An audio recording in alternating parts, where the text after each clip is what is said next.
everyone, welcome to Type Talks. Today we have Clay with us, and he has an amazing YouTube channel that's called Clay Arnall, and he makes amazing content on his thoughts, and he identifies as an INFJ. So I'm wondering, Clay, could you let us know a bit about you? Yeah, sure. So my name's Clay. I am from Kelowna, British Columbia, Canada. And yeah, my background is actually in computer science. So that's what I actually did in school. I was a game programmer for a while. I eventually started my own company. And now I just find myself increasingly more philosophical as I get older. And so I've started this YouTube channel just to sort of work through a lot of my thoughts and ideas that I have. And I've become really interested in psychology and philosophy and topics around that and issues surrounding, beliefs and religion and all these types of things. I grew up as a Christian, and sort of that's been a bit of a topic for me as I've wrestled with a lot of these ideas, and I've kind of now moved away from identifying as that. And so anyway, just basically YouTube has been sort of an avenue for me to discuss a lot of these things with people that might want to listen. And I never really meant it to be, I didn't really expected as many people to listen to it as there are now. So yeah, it's been fun. Yeah, your YouTube channel, it is splendid, and I really enjoy listening to all of the videos that you make. You really do explore the philosophical and the conceptual and the psychological over there. And it's nice to hear about your life too, and how you've processed the entirety of your life as well, and how you make sense of reality off of it as well. And you give very thought-provoking material, and you're able to really deep dive into subjects such as free will. One of the things that you talk about too on your channel is the INFJ and INFJ relationship, because you're with an INFJ right now. And so I was wondering, how is it like to date an INFJ? Yeah, well, we actually live together now.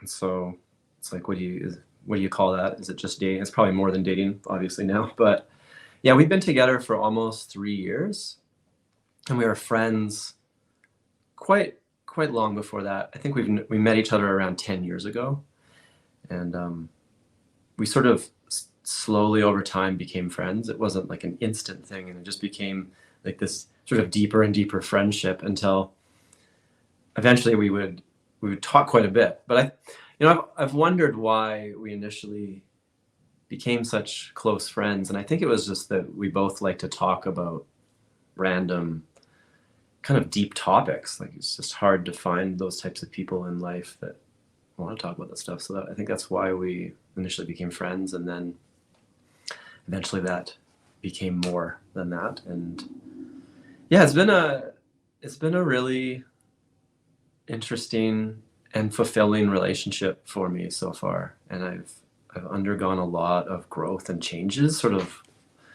through it and along with her, and she's taught me a lot of things.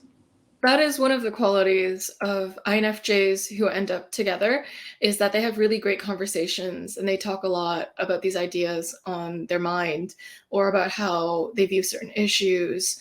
Whenever I'm together with a fellow intuitive, it always turns into these hour-long discussions about life, philosophy, psychology, and about how we view world issues or other things, just processing opinions, processing how to see a situation from different perspectives, and just really digging deep and finding the insightful pieces of gold within each other's opinion, and trying to figure out what we think on these global topics, or on these world issues, or on just topics that you can't fully confirm, but you can think about and you can dig deeper into.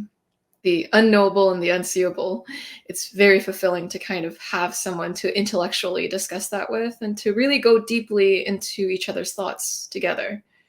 And I bet that you guys have really amazing, fascinating conversations with one another. Yeah, we spend a lot of time talking, we sort of both run our own businesses, so we both work from home. And so throughout the day, like having meals or whatever, we probably talk like 2 or 3 hours a day, every single day. And I think that would just overwhelm a lot of other people, to be honest. But I think we value a lot of the same things, which is nice. I mean, so yeah, I did a video on this topic, and sort of like a funny trade-off, because on one hand, we're actually very similar people in many ways, and it's exposed many things to me about how maybe I might be perceived, or my own blind spots, because we'll end up having the same blind spots sometimes. And so it allows me to work on these things, because if we both have a weakness, we both have to work on that. So on one hand, we have these strengths, and we really get each other on a deep level, which is nice. I think that's maybe the most important part of a relationship.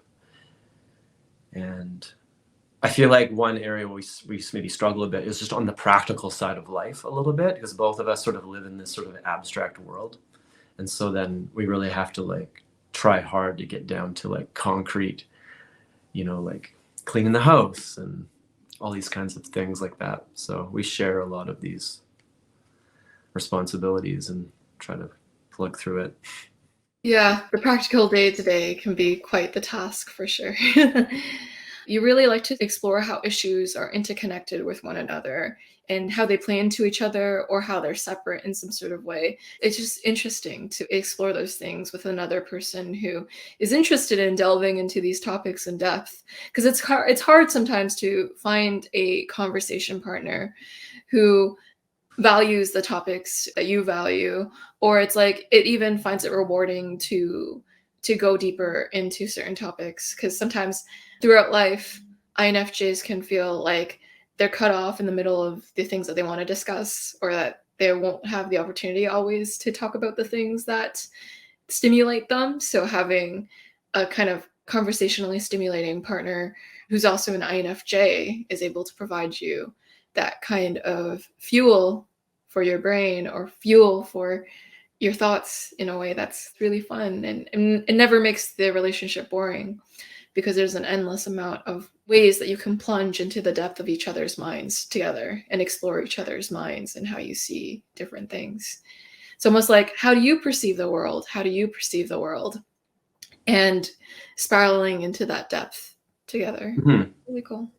Yeah, recently I've tried to think like what this whole INFJ personality, if I had to boil it down to like one overarching need, if you had to have like a need, I feel like INFJ people they often feel misunderstood. And so if you can find somebody that understands you, and that doesn't necessarily mean agreeing with you on everything, but at least understands your point of view. Like straw manning somebody would be the definition of not really understanding somebody before they start to argue or counter something. But if you can find somebody that understands you, I think that can really help an INFJ person. So like in the past, I think I spent a lot of my life feeling very misunderstood. And I think I was almost at certain points, almost like emotionally starving for that reason. And I was trying to seek this stuff out with people just to find connection. But I think that's one thing I've noticed with us now, is that I feel like a lot of that is satisfied in a way. I'm less like, it's sort of like if you're thirsty and you drink some water, like your thirst is quenched and you're not as like desperate to get some water anymore. Actually, that's sort of the main thing I noticed about this relationship, is that I feel like satisfied in certain areas that maybe I've never quite felt before. Wow. Emotionally starved, that hit in a certain place. Yeah. I think a lot of INFJs feel like they're in a desert and they can't really find water to quench themselves. And so they're parched. They can't really satiate that need for water. And it's like looking for an oasis. And you found an oasis in your partner. So it's amazing. And I don't really want to say, sorry to interrupt you, I don't want to say that like she is the end all for me. Like, it's sort of like I need her to survive. Like, I'm some kind of codependent, and I don't want it to come across that way either. Yeah, and but maybe the reality, yeah, it's sort of there's a line there, right? Mm-hmm. So sorry not to interrupt you, but it's true. Yeah, your introverted thinking's like, wait, that could be more accurate. Let me just jump in and make it more accurate. That's good. That's good. And so when you talk about feeling emotionally starved, and I'm sure a lot of INFJs feel that way, or intellectually starved, or like just starved all around, because it's like the things that you care about is not what the world tends to care about, or that there's a lot of environments where INFJs don't feel like their needs are met, like on a very fundamental level. And I think the need for self-actualization is at the top of the Maslow's hierarchy of needs, but I feel like for INFJs, the Maslow's hierarchy of needs is flipped on its head. And the INFJ, one of their core fundamental needs is actually self-actualization. So they need to self-actualize, or else they feel a little bit starved of self-actualization. And so having someone where you can explore theoretical territory with, to feel emotionally met, and also like you're growing too, is so fundamental. And everyone defines growing differently, right? And everyone wants to grow, right? But I feel like INFJs want to grow in a certain way where society doesn't always give you opportunities to engage in the types of conversation that allow that to be possible. Yeah, no, I think that's an interesting thought about the self-actualization being like upside down. I have to think about that a little bit, because I think that's an interesting thought. Yeah, I was actually just thinking about that recently, because somebody brought up this observation of me, actually, and it was quite a pointed thing that I was kind of interested to hear. And basically she said, it seems like growth and change and being accepted for the growth and change is really important to you. And I thought about that a little bit, and I wondered if that highlighted a lot of the problems. I mean, there's lots of relationships in my life that have been great, but the ones that haven't been, or the problems I've had in family relationships or friendships, I wonder if it kind of comes down, like it boils down to that, because I am learning new things all the time. And it's like, I don't feel great about myself unless I'm moving in some kind of direction that is some kind of growth, or I'm doing something or learning something or working on something, or there has to be growth all the time, and growth creates change. And then the problem is sometimes you can start moving in a different direction and people aren't expecting it, or they aren't ready for it. And then all of a sudden they kind of wake up and see that you've changed in some way, and they don't like it.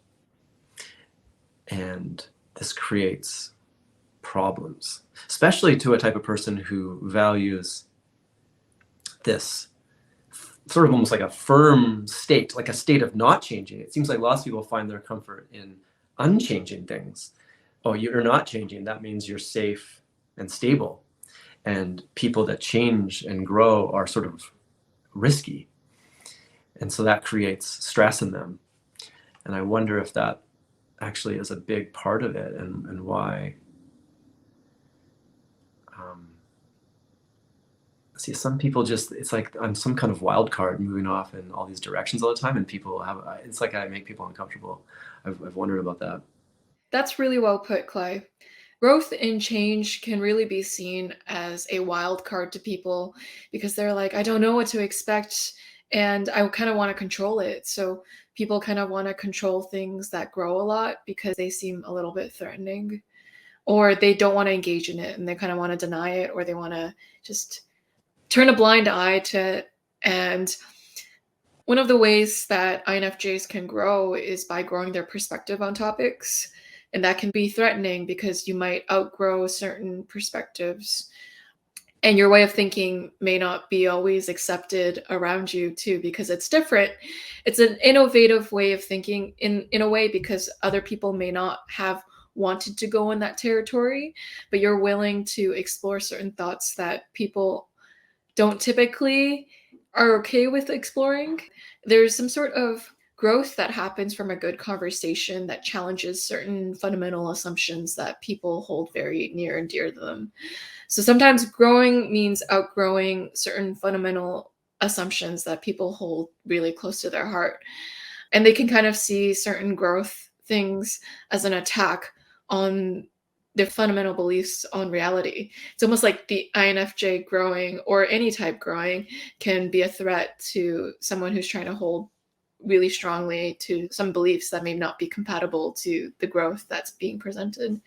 Mhm. So growth can sometimes be life-threatening or seem life-threatening to people because it triggers their fight or flight response. And so their amygdala goes off and they're like, oh, that person has a different belief than us. And so they feel a bit on the out group and they're no longer in the in group anymore.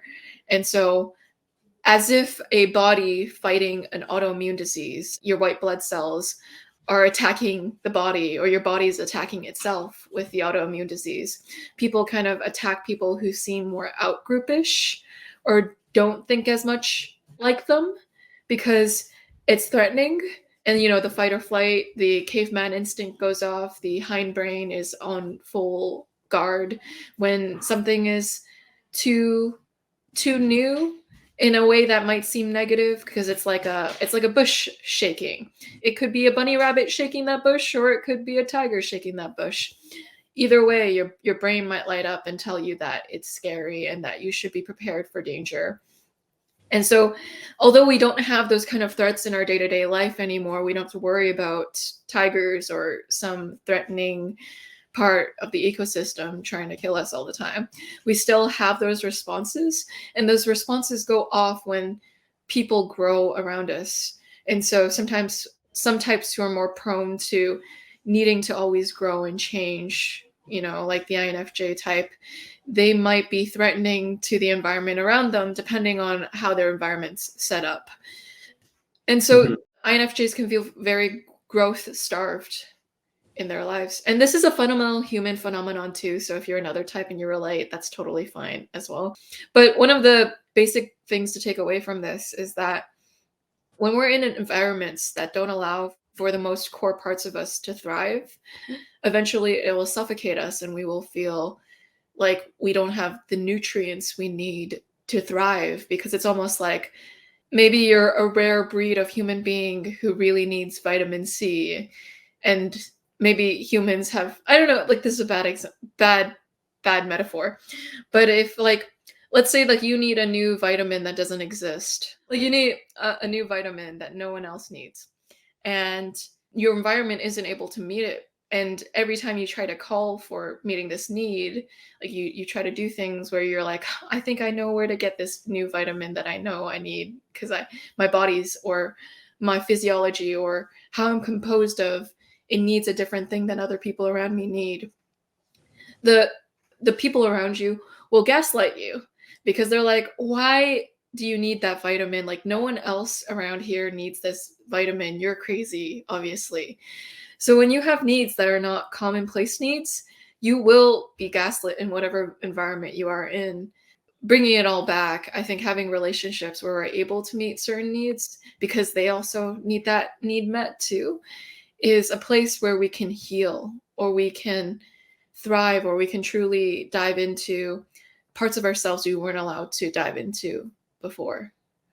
And so I Mhm. don't know, I just feel like it's really awesome to hear about your INFJ and INFJ relationship, because it feels like a place where you can get your like that vitamin that doesn't exist anywhere, but it's like, anyways, like continuing the vitamin metaphor, it's a place where you can get the vitamin that other people may not always need, with another person who needs that vitamin as well.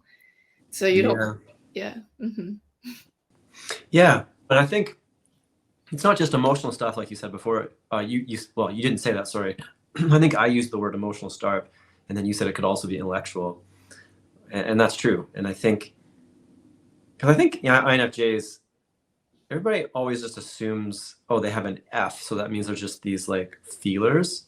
But I think INFJs actually are intellectuals too. And so that's actually one thing I really appreciate about her, is that she's really intellectual and smart as well. So then you can have intelligent conversations, right? I think that's a big, and it all goes back to the understanding. Because if you say something, and let's say it's quite complicated or it's nuanced, I think nuance is one thing that a lot of people miss. And they want you to be on one side or the other, and I will often be in the middle somewhere.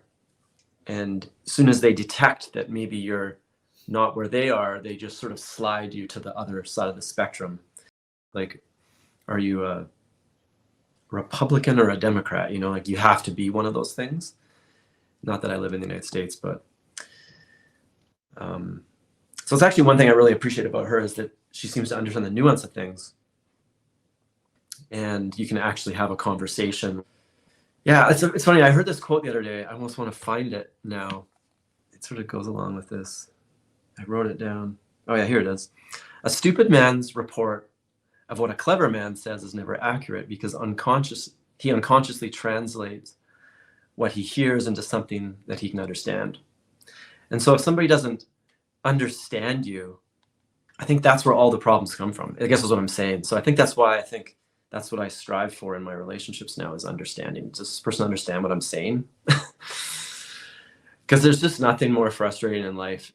It's like you're trying to explain something to somebody, they just don't get it. And then you keep trying and trying, and it never works. And this goes on for months. And, you know, it's the worst in a romantic relationship, because you just never get anywhere, and everything just gets rug swept, and the issue doesn't ever get dealt with. And it just creates all this stress, and it's like this sense of dread. At least for me, it's like this, it's an exhaustion. And yeah, and I think one thing that I've noticed about being with her now is that I just have less patience for a lot of other people now. It's like, you know, people that, I mean, it almost sounds kind of prejudiced towards people maybe that are what I would classify as smart, but I just have less room in my life these days to talk to people who, like, as soon as I detect that somebody's just not going to understand what I'm saying, I just check out. And so it's nice to at least have that. It's funny, because I was maybe about 3 or 4 years ago, I was in counseling, and it was one of the things that the counselor noticed about me.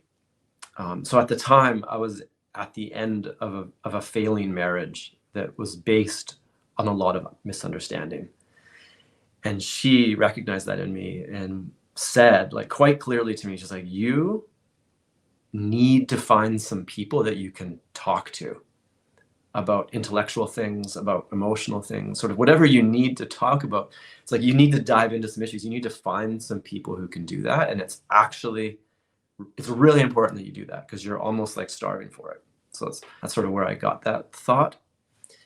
And it was interesting, because she was the first person that said that to me quite clearly and sort of identified that problem. But I feel like since then, because I've actively looked for that now,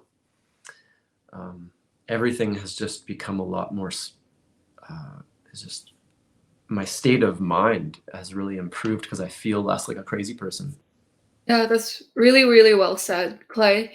It's like when you're with people who can't really understand what you're saying truly, it feels that you're constantly strawmanned, that your argument is made into the weakest possible version of it that it could be, and it's not what you said. And also, it feels like you can't breathe under the weight of their assumptions of what you're saying rather than what you're actually saying. And so it just becomes this, no one is able to see the nuances of your opinion. And your opinion is basically, all it is an incredible amount of nuance too. So if people can't even understand the nuance, then they don't get any of it. If they cannot comprehend nuance, then they're not reading any of your opinion then. Because it's like, the opinion is based on the premise of seeing the nuance within all of this. So if they're not willing to explore it, then it's so much is lost in translation that it's basically bastardizing your entire opinion. And it's like, great, well, I feel not understood. Yeah. You know, it's a funny thing for me too, because, like, on one hand, I feel this need to connect with people and be understood. But even when I say that, and when I talk about how desperate that has felt in the past, it also makes me feel, and I don't know, it's like there's this other side of me that says, well, am I weak for needing that? Like, am I like codependent? Why can't I be strong all on my own? It's sort of one of my questions right now. Like, where is that line of a healthy, strong person? Is it okay to require to be understood by people? Anyway, I think it doesn't hurt though to have, so if you're in a romantic relationship, I think it's just one area that is just a lot of people are really starved in. There's a lot of people in romantic relationships, but I feel quite depressed for people, to be honest, just at the state of a lot of people's relationships. I mean, it's like many of the people I know, they just don't seem to have that level of understanding and trust in their relationship. And it makes me wonder, I think for me at this point in my life, I just don't want that. Like, I can't have that. I just don't want to live like that. I feel like if you have this one relationship, because that's what society tells you you're allowed to have. You have this one person that is supposed to be all these things to you. I just feel like since it is that way, it's important really who that person is. Yeah, I think it's true. Yeah, to be very careful with who you choose to spend a majority of your time with, because you are your environment. So you are what you eat, you are who you spend your time with. And so if you're going to pick a romantic partner, it would be more wise to pick one who understands you, because anyone over the weight of 20 to 30 years with someone, you will eventually feel the weight of not being understood, even if you don't feel it now. Unless you're really good at suppressing your needs, then you have superpowers there. Yeah, and going back to the change thing, I think it's actually a huge problem. It's something I've been sort of thinking about lately, and I'm trying to formulate my thoughts on this so that I can talk about it. But I might as well just mention a couple of things about it because it's been what I've been thinking about. But, let's say you get married young in your early 20s, which is what I did. I had just turned 23, and it's like this Christian upbringing. And actually, I've been reading this book recently. It's about the relationship escalator, which is how it's an interesting concept, because it's all the ways that culture forces your relationship. So it's like, you must do this and then that, and then you must go to this step and then this step. And it's sort of like this very clear path for what a relationship is in our culture.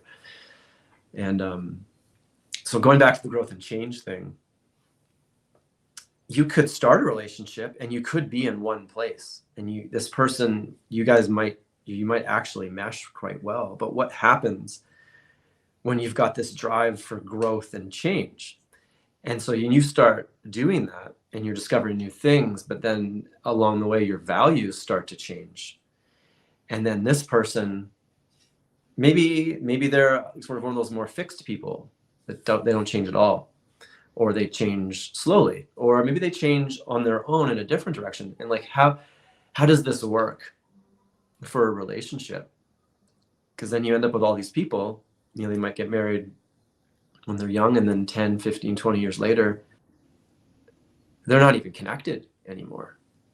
And so is it possible to reconnect those people? I think romantic relationships are very dangerous in a way, because what happens if you grow apart and it becomes to the point where you don't have that connection anymore? So I think that's why it's just so vital at all moments in a relationship, if you're in one, to make sure that you're growing together and you're moving in a similar direction. Because if at any moment you realize that you're not, at some point, it's like two roads that have forked. At some point, you can be very far apart. Anyway, that's one thing I've noticed about the two of us, because we talk so much. I feel like that fear is a little bit less for me, just because we talk so much. We come to a lot of understanding. We come to we we'll like discuss topics to death until we sort of agree on it. We can maybe convince each other or maybe come to a place of understanding on it. So it's not like these things are left misunderstood, and then, which I think is where a lot of these relationship problems come from, because eventually these can become like chasms. So maybe this is maybe that was a really abstract thing to bring up. You're in the right audience, Clay. With regards to what we were talking about, this INFJ INFJ relationship, but I feel like maybe that's one of the things I appreciate, is what I'm saying, is that it seems like we're able to grow together, which I think is maybe one of the most important things in a romantic relationship. It's nice to be in a relationship where it feels like parallel lines. So you guys aren't codependent, you're not like line merging, but you're on your own separate journeys, but you're growing together in those separate journeys and helping each other, or just growing with each other and encouraging each other to grow too. So you're not being obstacles to each other's growth. It's nice to love someone who encourages your growth, because you don't feel like you're being stuck. And that, in a sense, being given freedom in a relationship makes you love them a little bit more too, because they're not forcing you to be a certain way, and them allowing for you to take whatever direction you need to grow. It encourages you to develop yourself autonomously, which is almost like a blessing. And so that's like something we're not given a lot in life. So it makes the relationship even more sacred, because they don't need to own you to care about you. And it's really nice to, like you said, discuss topics with intellectual vigor so that you can arrive at some point of growth together. It's beautiful to have someone who encourages you to grow and blossom and to challenge presuppositions you have. And you make a really good point about how you talked about earlier about the relationship escalator. And it's true that society has this idea of where relationships should be headed. So there's an escalator of milestones that every person should meet by a certain age or by a certain time. And that might not work for everyone. It's very cookie cutter. The escalator is a cookie cutter. And it mostly emphasizes romantic relationships. Like if you listen to music, or if you watch movies, or if you go anywhere, oftentimes people, they place their romantic relationships as the most important thing, whether it's in media or in songs, or even you'll see people spending a lot of time with their romantic relationship to the sacrifice of everything else in their life. And so even if you're a person who's very friend oriented, like I am, I really care about my friends, you'll kind of be abandoned because your friends suddenly get into a romantic relationship, and then they forget that you exist and that you're human. They get swept up in the feelings or swept up in whatever the situation is. And so everything in life kind of conditions you to prioritize romance in a sense. And that's a lot of eggs in one basket. And it's a lot of pressure on one person. Whereas there are a lot of new schools of thought emerging about how it takes a whole village to meet your needs. And so it's not just one person who should meet your needs. Although even like society conditions that one person should meet your needs, it takes a village. Just like it takes a village to build something great, it takes a village to meet all of a person's needs. So something very interesting about your speech pattern, Clay, is that you'll talk about a concept and then you'll talk about the implications that it means. And so you'll talk about, okay, the way that we view relationships right now, and these are the kinds of implications that it will have possibly in people's lives, or possible run-ins that you could run in with certain problems along the way with thinking this certain way. And I think that it's really awesome that you explore that kind of territory. Those are the kind of conversations I love to have too. So it's great to be having them with you. So I'm the kind of person who really prizes friendship. Like people tend to see soulmates as just romantic relationships, but I tend to see soulmates as you can have soulmate friends, like soul friends, or you can have soul family depending on how good your family is, or you can have a soulmate in terms of a lover too. And they all have different roles in your life. And so that's my way of abolishing the relationship escalator. Yeah, what you're saying there, I think it's actually worse for men than it is for women, just because women seem to share more with each other, like they're best friends. It's like, seems, I'm not saying every time, I'm just saying in general, it seems like there's more emotional support between women friendships and men. Actually, I did a video on this a while ago, and there was some actual studies to back this up, that men in general are much more closed off to each other and their friendships. It's more surface level, and as a result, they reserve their sort of emotional connection side for their partner, their one romantic partner, and that's it.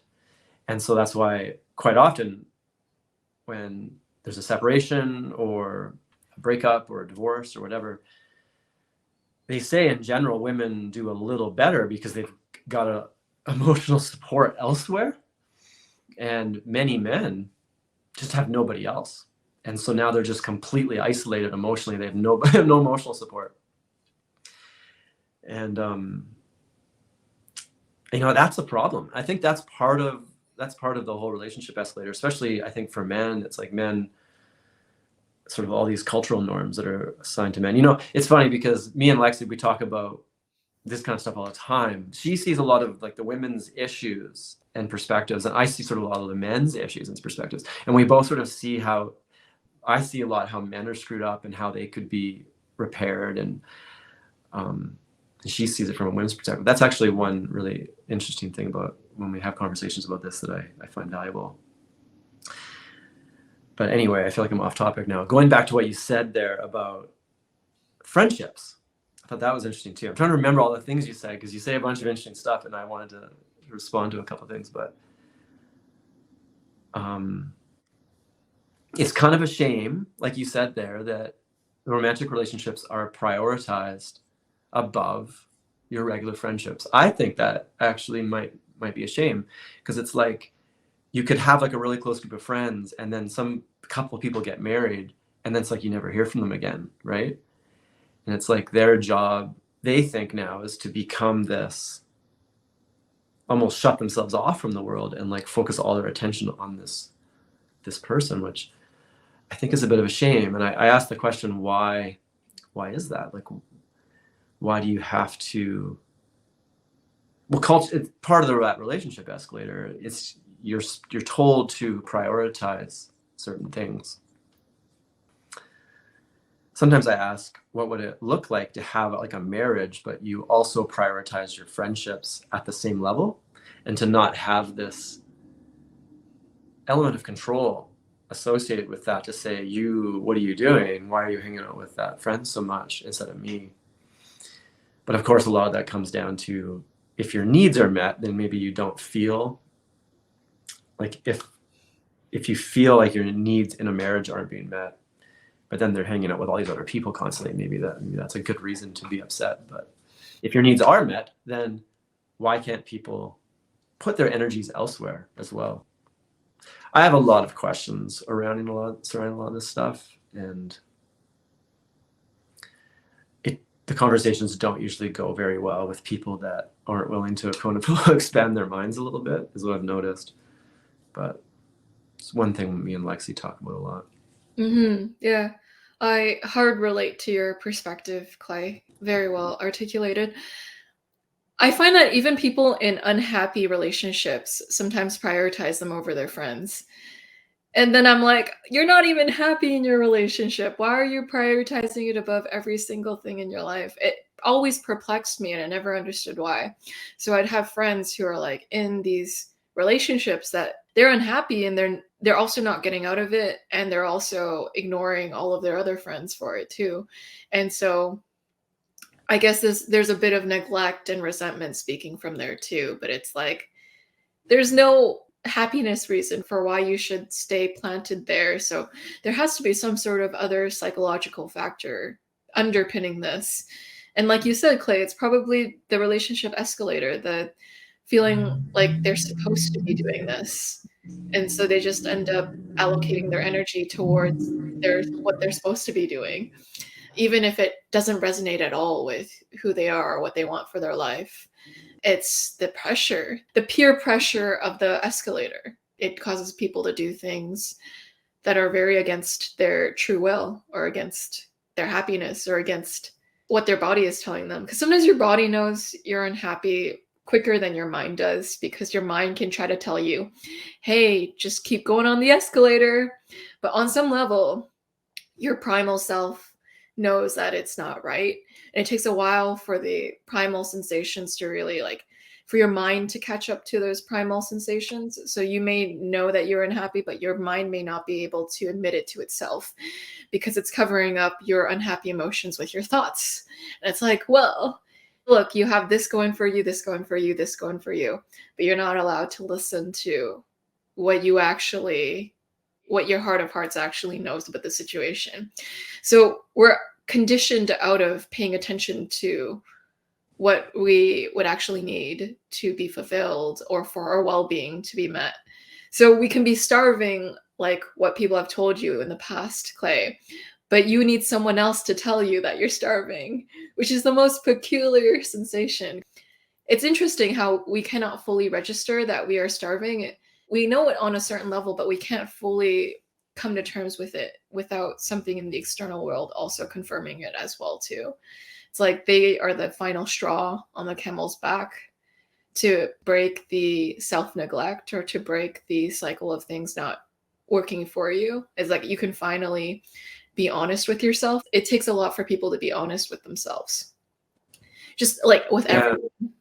And I think often it seems to me that the catalyst for finally admitting certain things like that is often an existential crisis.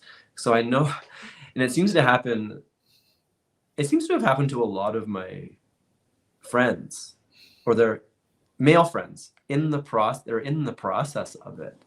And you can see, because it's like it starts with this underlying depression, and you see the subtle questioning of, is this okay? Is this normal? And it's always, and some of them have really bad relationships, and I'm always left in this place like, well, do I tell them? Like, do I just say, like, yeah, like the counselor said to me, you're emotionally starved. Do I say that to people? Sometimes people aren't ready to hear it. So I generally wouldn't be that blunt, but yeah, I think that a lot of people, they get stuck in bad relationships and it really drags them down. And then, because it's a whole problem. Like, culture tells you that if you do all this, then you will have a successful relationship. And, problem is culture's definition of a successful relationship is different than you being happy. So. Yeah.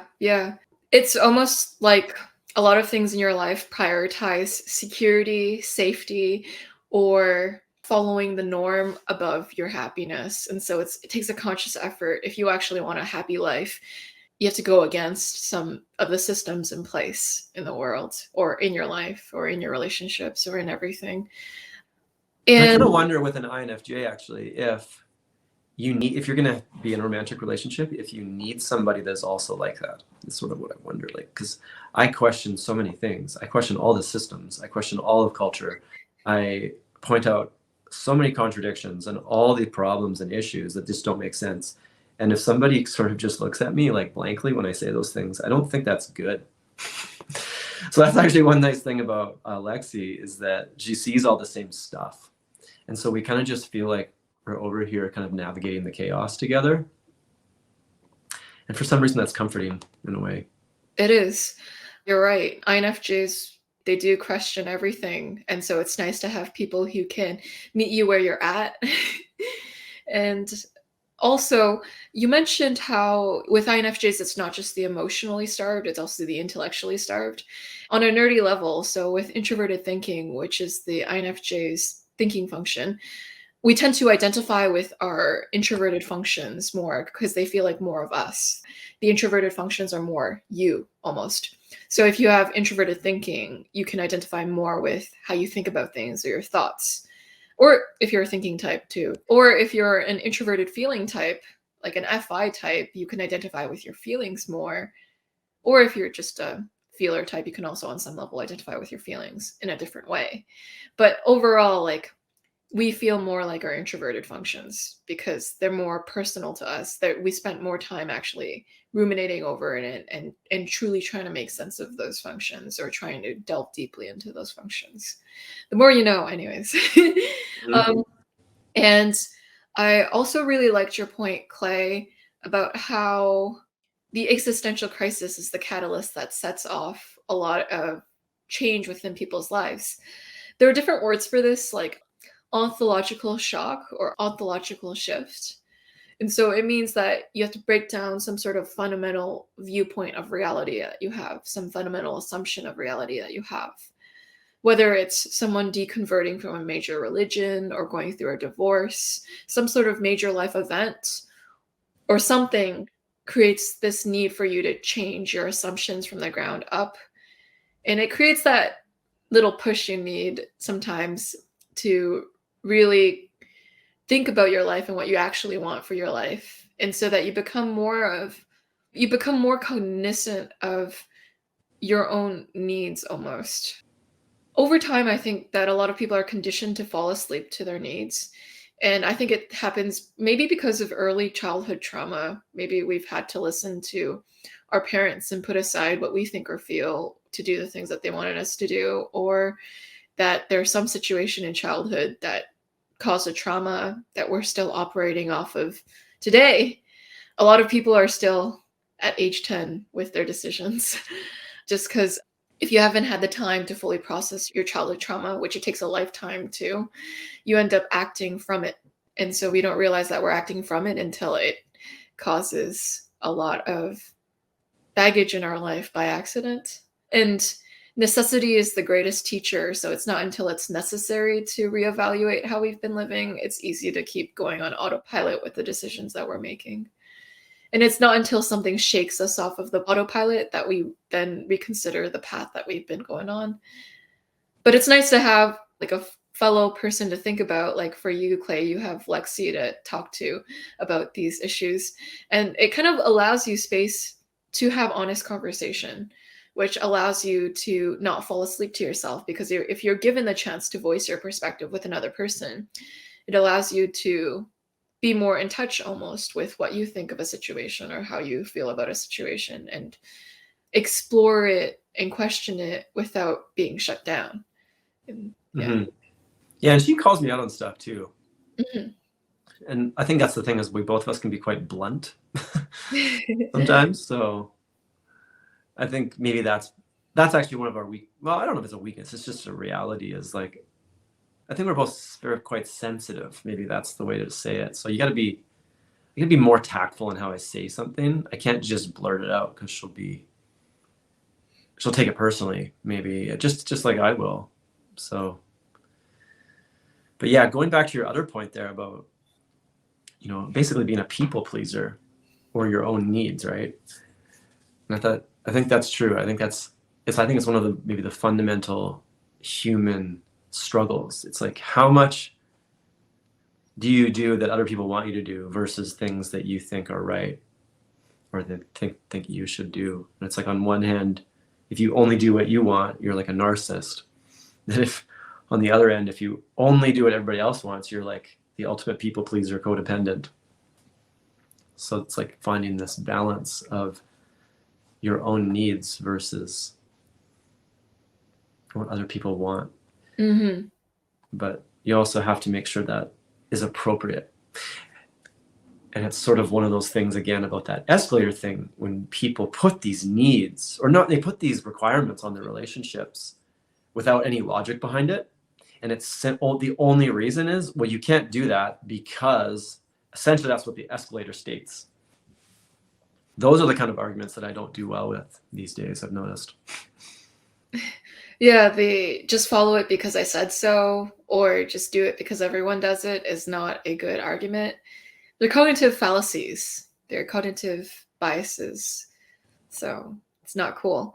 It's an appeal to authority, or appeal to tradition, or appeal to the past that no longer works. Sometimes things are outdated and it's good to question them. So I applaud you with that. And you mentioned a really good point about narcissism and codependency. When your needs are not met, there are two maladaptive coping mechanisms you can take. And it's either one, becoming narcissistic and being a taker, essentially, or you become a codependent, which is more of a giver and a people pleaser. And so these are all just coping mechanisms to get your needs met because they haven't been met. It's nice to reevaluate our coping strategies, and if there are healthier ones, that we can use healthier ones. But it takes time to grow past them because it's really hard to reevaluate autopilot. See, I think the most interesting thing about this relationship escalator thing, and I actually haven't even finished sort of fully thinking about this because I was going to do a video on it at some point, and I haven't even finished the book. But I think one of the more interesting things about it is just because if you choose to be at a certain level or do certain things, that's fine, right? But if you're being forced to do it against your will or with no good reason, I feel like that's where the problem is. I think the other problem with the escalator is that there's so many things forced on you. So even if you decide, I don't want to be on the relationship escalator, I'm going to decide what my relationship is and means, people then will still assign things to you. So, you know, for example, if you get into a romantic relationship, people won't see you as an individual anymore. So even if you're like, no, I'm an individual, I'm my own person, they'll be like, no, you're not. You're a couple now. And this is how we're seeing you. We're going to call you, you know, Bob and Nancy. We're not just going to call you Bob anymore. We're calling you Bob and Nancy, right? Like they see you as the couple. They expect you to come together. They expect all kinds of things from you. And if you start doing things that go against the cultural definition of a man or a woman or whatever in that context of that relationship, then you'll be shamed for it. Sort of against your will. I think that's the thing that I dislike the most. It's sort of, and it's actually, I think some of the worst parts is for women after they have kids. And it's like, oh, you're a mother now. Okay, well, you have to behave like this, this, and this, and this, and you have to be careful how you dress because you're a mother, right? Like you have to be a good example. And like all this, there's just so much stuff surrounding this. And it's just endless. And so even if you decide, oh, I'm a mother and I'm going to be a little bit different of a mother, people will still shame you. I feel like that's the biggest problem. And so then you have to be strong enough. If you're going to take some of these alternative paths, you have to be strong enough to resist all this shame that people are trying to push on you. And I feel like that is a battle. And it's something that I have tremendously battled with. And I think I used to not be able to handle it. Mm-hmm. If people started to shame me, I would cave and do what they wanted. Oh. I feel like at this point in my life, I will fight instead. And it's like, oh, you're going to shame me? Okay, well, let's talk about it. And I'm going to tell you why you're wrong. But then, you know, how well does that go? I mean, it just seems like you can't really tell anybody they're wrong. They don't listen to you. It's sort of one of the biggest problems about our world these days. You got all these people with all these opinions on different sides, and nobody can really tell anybody anything, and they just fight endlessly, and nobody changes their mind. Nobody compromises, and it's just endless. And so to me, that sounds depressing. I'm not really sure what to do about that, though. The world is more polarized than it has ever been before. If you have a certain opinion, you get canceled in one sphere and unfriended in another.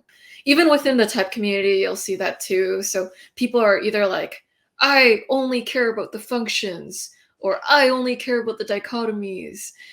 So you'll have extremists from either point of view, socionics, objective personality, and then they'll say every other school of thought that is not their school of thought sucks. And it's like, whoa. and it's missing the nuance, right? Whereas the INFJs relish in exploring the nuance and going as deeply into the nuance as possible, a lot of the spaces in the world are all about having a black or white opinion on every stance. Because there's almost a sort of pride or patriotism that comes from identifying strongly with a school of thought or identifying strongly with something that causes people to see the in-group and the out-group very strongly. Like, either you believe in this school of thought or you're dumb or you're stupid. And it's like, whoa. So this is all linked back to the topic of shame that we're talking about. How if you don't believe in what they believe, I will shame you for it. And so it can be hard to believe outside of the group or to believe outside of anything. Whereas there's truth to both sides typically, or there's truth and nuance, maybe degrees of truth. Like one side might be a little bit more true to others, but it always holds some degree that you could learn from or you could grow from.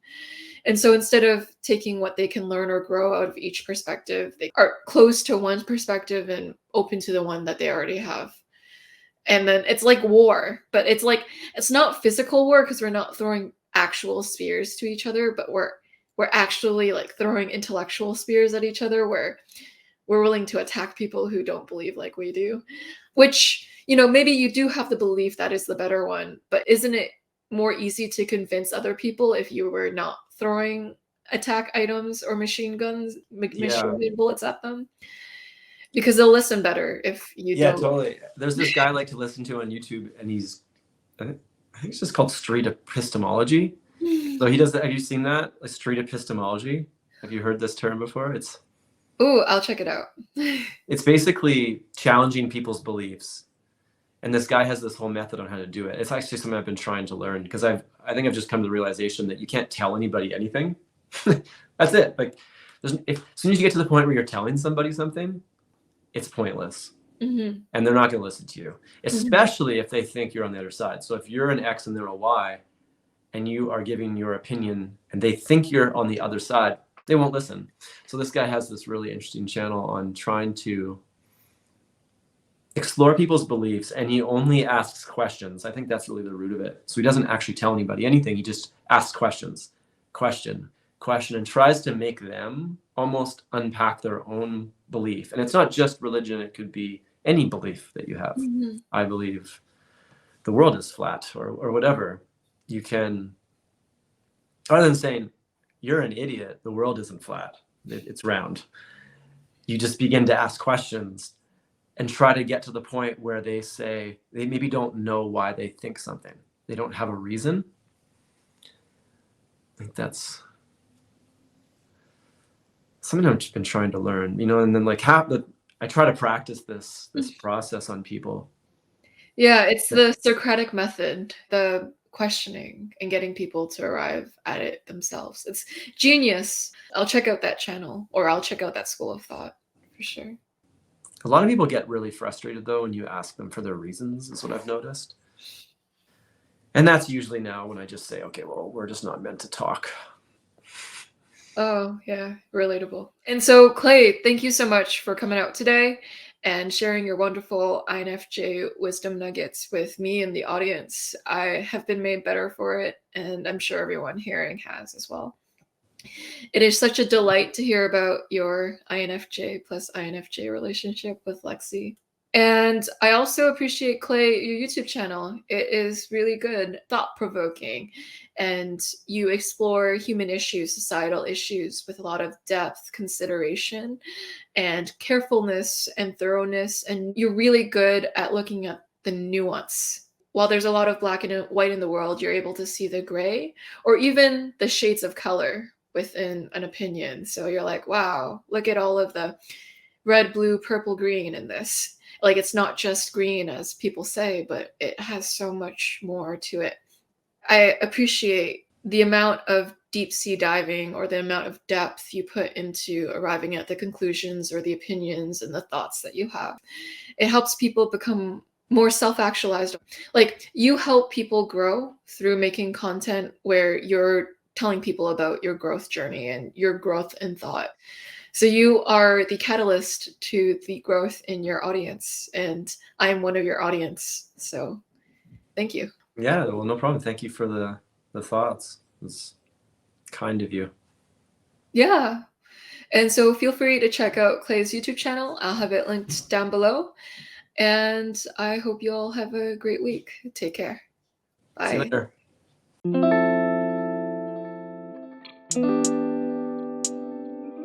later.